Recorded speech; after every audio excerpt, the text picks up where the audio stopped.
राजस्थान बेरोजगारी भत्ता जिसके नियम 26 अक्टूबर को ये जारी हुए हैं।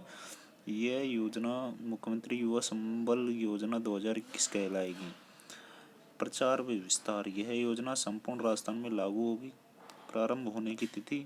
यह नियम व शर्तें 1 जनवरी 2022 से लागू होगी। उसके बाद परिभाषा बताई गई है। योजना मुख्यमंत्री युवा संबल योजना 2021 है। परिवार की वार्षिक आय। परिवार की कुल वार्षिक आय में जन आधार कार्ड के अनुसार माता पिता, पति पत्नी, सास ससुर, विवाहित महिला के मामले में अवयस्क बच्चों की आय सम्मिलित है। अगर विवाहित महिला है तो उसमें अवयस्क बच्चों की आय, उसके बच्चे हैं उनकी आय वो भी सम्मिलित रहेगी। बेरोजगार। योजना में निर्धारित पात्रता में आने वाले राज्य के मूल निवासी स्नातक एवं समकक्ष योग्यताधारी स्नातक हो या इसके समकक्ष जो भी आवेदन की तिथि को स्थानीय रोजगार कार्यालय में पंजीकृत हो, परंतु आवेदन तिथि तक उसे रोजगार प्राप्त नहीं हुआ हो, वह बेरोजगार होना चाहिए। अथवा स्वयं का कोई रोजगार भी नहीं कर रहा हो, मतलब कोई भी प्राइवेट रोजगार नहीं कर रहा हो। योग्यताधारी। राजस्थान राज्य में स्थित विधि द्वारा स्थापित विश्वविद्यालय, कोई से भी विश्वविद्यालय से मान्यता प्राप्त होनी चाहिए जो राजस्थान में स्थित होना चाहिए। बेरोजगारी भत्ता। पात्र बेरोजगारों को इंटर्नशिप एवं कौशल प्रशिक्षण के साथ दिया जाने वाला भत्ता है। ये कौशल प्रशिक्षण ये दिया जाएगा। कौशल प्रशिक्षण। मुख्यमंत्री युवा संबल योजना में कौशल प्रशिक्षण से अभिप्राय राजस्थान कौशल एवं आजीविका विकास निगम से प्राप्त प्रशिक्षण से है, जो प्रशिक्षण प्राप्त करता लाभार्थी को रोजगार प्राप्त करने में योग्य बनाए। यह प्रशिक्षण 3 माह से न्यूनतम न हो। 3 से 4 माह की ये ट्रेनिंग दी जाएगी। उसी के बारे में ये बताया गया इंटर्नशिप में। कार्य के साथ सीखने की यह वह अवधि जब कोई विद्यार्थी व स्नातक डिग्री प्राप्त बेरोजगार व्यक्ति व्यावहारिक कार्य अनुभव प्राप्त करता है। मुख्यमंत्री युवा संबल योजना अंतर्गत इंटर्नशिप से अभिप्राय यह है कि बेरोजगारी भत्ता प्राप्त करने वाला असार्थी प्रदेश के किसी भी राज्य के विभाग, राज्य के उपक्रम में व्यावहारिक कार्य अनुभव हेतु प्रति दिवस 4 घंटे की सेवाएं देनी पड़ेगी। दोस्तों यही है वो 4 घंटे की सेवाएं देना होगी। इंटर्नशिप में चिरंजीवी योजना में हर अस्पताल में हेल्प डेस्क बनाकर वहां पर लाभार्थियों द्वारा कार्य करवाया जा सकता है। या तो यह हेल्प डेस्क बनाई गई है जो राजस्थान में चिरंजीवी योजना चालू की गई है, उसकी हेल्प डेस्क के लिए जो कस्टमर केयर है उनकी जगह लगा सकते हैं। और नहीं तो 181 जो राजस्थान में हेल्पलाइन नंबर बनाए हुए हैं पहले, उस पर शिकायतों का निस्तारण में फिजिकल वेरिफिकेशन का कार्य भी इनसे करवाया जा सकता है। ये दोनों में कुछ भी करवाया जा सकता है। एक तरीके से कॉल सेंटर का काम हो गए दोनों में, मतलब कॉल सेंटर के तरीके से मतलब है ना, बातें करनी पड़ेगी। प्रार्थी राजस्थान प्रदेश का मूल निवासी होना चाहिए। पात्रता में बताया गया है राजस्थान राज्य में स्थित विधि द्वारा स्थापित किसी विश्वविद्यालय द्वारा प्रदत्त स्नातक डिग्री धारी होना चाहिए। राजस्थान में इतर अन्य राज्य में विधि द्वारा स्थापित किसी विश्वविद्यालय द्वारा प्रदत्त स्नातक डिग्री महिला का विवाह राजस्थान राज्य के मूल निवासी से होने पर उक्त महिला पात्र होगी। अगर महिला का विवाह अदर स्टेट में हुआ है तो वह महिला पात्र नहीं होगी। आवेदन के समय प्रार्थी राजकीय या निजी क्षेत्र में सेवारत नहीं हो, प्रार्थी के पास स्वरोजगार नहीं हो, किसी भी सरकारी या निजी क्षेत्र में से जॉब नहीं करता हो और उसके पास कोई अपना खुद का रोजगार भी नहीं होना चाहिए। आयु सीमा। भत्ता प्राप्त करने की पात्रता हेतु कोई न्यूनतम आयु सीमा नहीं होगी, परंतु अधिकतम आयु सीमा सामान्य असार्थियों के लिए 30 वर्ष, अनुसूचित जाति जनजाति, ट्रांसजेंडर महिला, विशेष योग्यजन, निःशक्त जन असार्थियों के लिए अधिकतम आयु सीमा 31 वर्ष होगी। प्रार्थी आवेदन की तिथि से पूर्व स्थानीय रोजगार कार्यालय में पंजीकृत होना आवश्यक है।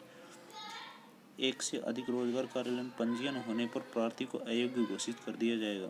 प्रार्थी वर्तमान में अन्य किसी राजकोष से किसी भी प्रकार का भत्ता, छात्रवृत्ति या किसी भी प्रकार की वित्तीय सहायता प्राप्त नहीं कर रहा हो, या स्कॉलरशिप या किसी भी प्रकार का भत्ता मतलब साथ साथ नहीं प्राप्त कर रहा हो। प्रार्थी किसी भी राज्य के विभाग व संस्थान द्वारा किसी भी पद से पदच्युत बर्खास्त नहीं किया गया हो। बेरोजगारी भत्ता प्रार्थी को अधिकतम 2 वर्ष की अवधि अथवा उसके नियोजन नियोजन प्राप्त करने तक की अवधि जो कि पहले हो से के लिए स्वीकार्य होगा। इस योजना में इंटर्नशिप अथवा स्वरोजगार ब्याज अनुदान प्राप्त करने वाले अभ्यर्थियों के लिए यह बात लागू नहीं होगी। आवेदक द्वारा इंटर्नशिप नहीं करने पर भत्ता बंद कर दिया जाएगा। ये मुख्य पॉइंट है।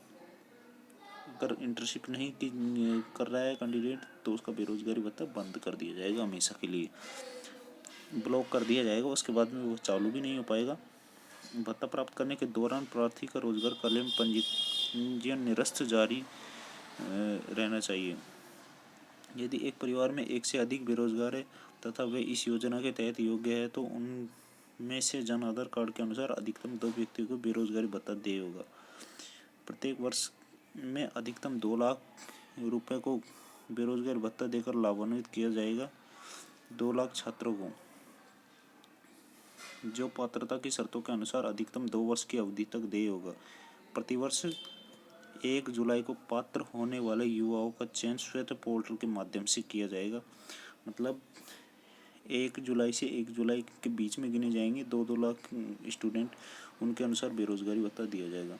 2 लाख से अधिक पात्र आवेदक होने की स्थिति में अधिक आयु वाले आवेदकों को वरीयता दी जाएगी। जिनकी आयु अधिक है उनको वरीयता दी जाएगी अगर 2 लाख से ज़्यादा कैंडिडेट है तो। यदि 1 जुलाई को 2 लाख से अधिक आवेदन प्राप्त होते हैं तो उनमें से अधिक आयु के 2 लाख युवाओं का भत्ता पूर्व में प्राप्त कर रहे युवाओं सहित चयन कर बेरोजगारी भत्ता दिया जाएगा। वह 2 लाख में से शेष युवाओं का चयन आगामी 1 जनवरी को किया जाएगा। यदि 1 जुलाई को 2 लाख से कम आवेदन प्राप्त रखते हैं तो उन सभी को चयनित कर बेरोजगारी भत्ता दिया जाएगा। आवेदन करने हेतु पोर्टल को वर्ष में एक बार 1 अप्रैल से 30 जून तक खोला जाएगा। पूर्व में प्रचलित मुख्यमंत्री युवा संबल योजना 2019 के तहत वर्तमान में भत्ता प्राप्त कर रहे अभ्यर्थियों को शेष अवधि 2 वर्ष में से लाभ ले चुके माहों को घटाने के पश्चात के लिए इंटर्नशिप एवं कौशल प्रशिक्षण के साथ नवीन दरों पर दिए जाने वाला भत्ता प्राप्त कर सकेंगे। 1 जनवरी 2022 के सभी को कौशल प्रशिक्षण इंटर्नशिप करना अनिवार्य होगा, किंतु पूर्व में व्यवसाय प्रशिक्षण प्राप्त आवेदकों को कौशल प्रशिक्षण की आवश्यकता नहीं होगी। जो पहले बेरोजगारी भत्ता ले चुके हैं उनको कौशल प्रशिक्षण की आवश्यकता नहीं होगी। अपात्रता। इस योजना के अंतर्गत निम्न प्रकार के अभ्यर्थियों को बेरोजगार भत्ता प्राप्त करने के लिए अपात्र होंगे। वे बेरोजगार इंजीनियर जो कि राज्य सरकार में बेरोजगार इंजीनियर को बगैर निविदा आमंत्रित किए जाने की योजना के तहत पात्रता रखते हैं, जिनके द्वारा इसका लाभ लिया जा रहा है। इस प्रकार के बेरोजगार जो कि स्नातक उपाधि के पश्चात किसी संस्थान में नियमित अध्ययन कर रहे हैं वो इस बेरोजगारी भत्ता नहीं उठा सकता जो नियमित अध्ययन कर रहा है। इसी प्रकार से बेरोजगारों को किसी भी अन्य योजना जैसे PMGSY, मनरेगा के तहत लाभ प्राप्त कर रहे मनरेगा BOCW में निर्माण श्रमिक तौर पर पंजीकृत बेरोजगार स्नातकों को भी इस योजना का लाभ नहीं मिलेगा। ऐसे बेरोजगार स्नातक जिसकी पारिवारिक वार्षिक आय 2 लाख रुपए से अधिक हो उनको भी बेरोजगारी भत्ता नहीं दिया जाएगा। इस प्रकार ये नियम दिए गए हैं, इनको आप धीरे धीरे पढ़ सकते हो कि क्या क्या नियम है। बेरोजगारी भत्ता भुगतान योजना के अंतर्गत प्राप्त प्रार्थी को बेरोजगारी भत्ते को भुगतान निम्न प्रकार किया जाए। पुरुष प्रार्थी को 4,000 रुपये प्रतिमाह, ट्रांसजेंडर महिला विशेष योग्यजन प्रार्थी को 4500 रुपये प्रतिमाह। बेरोजगारी भत्ता 2 वर्ष के अधिकतम अवधि तक रोजगार पाने व स्वयं का रोजगार पाने तक जो भी पहले हो के लिए किया जाएगा। यदि कोई लाभार्थी बिंदु 6 के अनुसार अपात्र होता है तो उसका भत्ता उसी दिन से बंद कर दिया जाएगा। बिंदु 6 में क्या है देख लेते हैं एक बार वापस।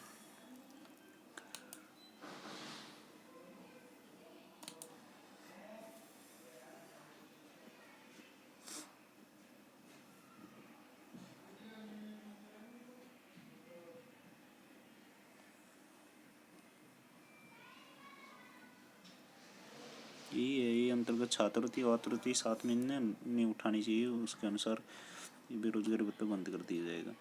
बेरोजगारी अवधि प्रतिमाह इंटर्नशिप करने पर उनका प्रमाण पत्र 5 तारीख तक अपनी SSOID से पोर्टल पर अपलोड करेगा। यह प्रमाण पत्र केवल बेरोजगारी भत्ता प्राप्त करने के लिए ही मान्य है, ऐसे ये नियम दिए गए हैं। मुख्यमंत्री व्यवसाय मॉनिटरिंग विभाग में इंटर्नशिप के लिए जिला कलेक्टर की अध्यक्षता में कमेटी का गठन किया जाएगा। जिला कलेक्टर के सभी विभागों तालमेल कर इंटर्नशिप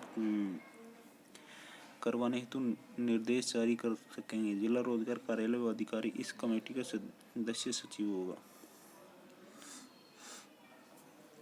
स्वरोजगार प्राप्त करने के इच्छुक बेरोजगार यदि किसी वित्तीय संस्थान से या किसी अन्य वित्तीय की योजना जैसे प्रधानमंत्री रोजगार सृजन योजना, मुद्रा योजना आदि से स्वरोजगार हेतु ऋण प्राप्त करता है तो अनुदान के रूप में ब्याज आधारित अनुदान बेरोजगारी भत्ते की दर के अनुसार पुरुष आपूर्ति 48,000 रुपये, महिला ट्रांसजेंडर 54,000 रुपये प्रति वार्षिक अथवा ब्याज राशि का 10% जो भी कम हो दिया जाएगा। यह अनुदान बैंक द्वारा ऋण स्वीकृति के बाद सीधे ही बैंक ऋण खाते में विभाग द्वारा जमा करवाया जाएगा। बैंक द्वारा ऋण स्वीकृति के बाद ऋण की प्रथम किस्त जारी करने पर प्रथम वर्ष की देय अनुदान राशि 48 या 54,000 ऋण खाते में जमा करवाए जा सकेंगे। एक वर्ष बाद ऋण चुकता होने के समय जो भी पहले वो शेष देय अनुदान राशि पुनः उपरोक्त अनुसार अधिकतम 48,000 54,000 रुपये जमा करवाई जा सकेगी। कौशल प्रशिक्षण न्यूनतम 3 माह 90 दिवस का अनिवार्य होगा। कौशल प्रशिक्षण RSLDC के माध्यम से उनके द्वारा मान्यता प्राप्त संस्थानों के माध्यम से होगा। यदि किसी आवेदक ने पूर्व में professional course B.Ed, B.Tech, MB, BS, BSc nursing इत्यादि डिप्लोमा सर्टिफिकेट किया हुआ है तो 3 माह के कौशल प्रशिक्षण की आवश्यकता नहीं होगी। इस योजना में पात्रता की शर्तें पूरी करने पर आवेदन सत्यापन कर दिया जाएगा। सत्यापन आवेदन को कौशल प्रशिक्षण या प्रोफेशनल कोर्स सर्टिफिकेट अपलोड करने पर भत्ता अप्रूव कर दिया जाएगा। 3 माह या अधिक के कौशल प्रशिक्षण के दौरान RSLDC के मान्यता प्राप्त प्रशिक्षण कोर्स में प्रवेश लेने का प्रमाण पत्र प्रतिमाह उपस्थिति प्रमाण पत्र अपलोड करने पर भत्ता देगा। यह आवेदन प्रक्रिया दिखाई गई है इधर। इसे बहुत लंबा नोटिस है तो आप धीरे धीरे इनको सबको पढ़ सकते हो। इस प्रकार नीचे इनके विभागों के नाम दिए गए हैं जिनमें वो प्रशिक्षण दिए जाएंगे। ये इंटर्नशिप प्रमाण पत्र इसको हर माह अपलोड करना पड़ेगा। जहाँ इंटर्नशिप देनी है वहाँ से इसको बनवा कर अपलोड करना पड़ेगा। प्रार्थी द्वारा योजना में शर्तों को पूर्ण करने से संबंधित स्व घोषणा है। इसमें ये नियम दिए गए हैं। इनको ये भी पहले की तरह ही है। ये पहले जो बनाए गए थे वही फॉर्मेट है। प्रार्थी के हस्ताक्षर जिसको नोटरी करवाया जाता था। योजना ये भी पहले के ही है। उसके बाद अनेक्जर वनेक्जर वो भी अपलोड होंगे। बजट घोषणा के अनुसार मुख्यमंत्री युवा संबल योजना अंतर्गत बेरोजगार युवाओं को इंटर्नशिप करवाए जाने हेतु राज्य के विभागों की सूची है। ये सूची दी गई है। इनमें इंटर्नशिप करवाई जाएगी। राजस्व विभाग, कृषि विभाग, बागवानी विभाग, पशुपालन विभाग जिसमें ये कार्य है। डेयरी पशुपालन योजनाओं के प्रसार, पशुधन सहायता, आयुर्वेद विभाग में चिकित्सा कंपाउंडर सहायता मतलब उनके साथ सहायता करना, सर्किट हाउस, शिक्षा विभाग में प्राथमिक माध्यमिक विद्यालयों में अध्यापन करवाना, तकनीकी शिक्षा विभाग में पॉलिटेक्निक ITI में अध्यापन करवाना, रोजगार विभाग में कैरियर काउंसलिंग में सहायता, जलदाय विभाग में जल जीवन मिशन कार्य, जैसे सभी विभाग दिए गए हैं। इनमें अपन को इंटर्नशिप करनी पड़ेगी, उसके बाद ही भत्ता मिल पाएगा। समाज कल्याण विभाग में पेंशन, छात्रवृत्ति, छात्रावास सहायता, ये इतने 23 विभाग दिए गए हैं। इनमें आपको इंटर्नशिप पूर्ण करनी होगी 3 महीने की। उसके बाद ही ये भत्ता अप्रूवल किया जाएगा और उसी के बाद आपको हर माह भत्ता दिया जाएगा। ठीक है दोस्तों, चैनल को सब्सक्राइब करें, बेल आइकन को ऑन करें। धन्यवाद।